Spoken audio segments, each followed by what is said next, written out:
බය වෙන්න එපා. ඉන්ඩිකේටර් එක ගන්න කෙනෙක් ඉන්නවා නම් බයි කරන්න බය නැතුව ඉන්ඩිකේටර් එක 100% හොඳයි. හරි. දැන් මම පොඩ්ඩක් කියන්නකො අපේ මේ ප්‍රීමියම් මෙම්බර්ස්ලා ඉන්නවා මම දැක්කා කොහොමද තත්ත්වය?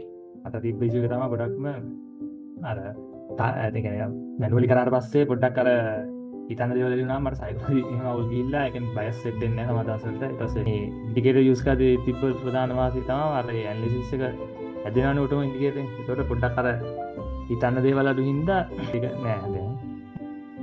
අවුලක් නැහැ. දැන් නම් account එක මේ profit පැත්තේ තියෙනවා. ලොස්ට් එකක් කාලා නැති කිව්වා ඉන්ඩිකේටර් ගන්දි. ඔව් ඉන්ඩිකේටර් එක ගත්තට පස්සේ තමයි account එක දැන් profit පැත්තේ තියෙන්නේ. බය වෙන්න එපා. ඉන්ඩිකේටර් එක ගන්න කෙනෙක් ඉන්නවා නම් බයි කරන්න බය නැතුව ඉන්ඩිකේටර් එක 100% හොඳයි. මෝට කරිනුත් එක දේවල් ට්‍රයි කරා බොට්ලා බයි කරා ඉන්ඩිකේටර් බයි කරා එකක්වත් සෙට් වුන්නේ නැහැ මේක තරම් හොඳ ප්‍රොෆිට් එකකට යන්න පුළුවන් මාර්ම ඉන්ඩිකේටර් එකක්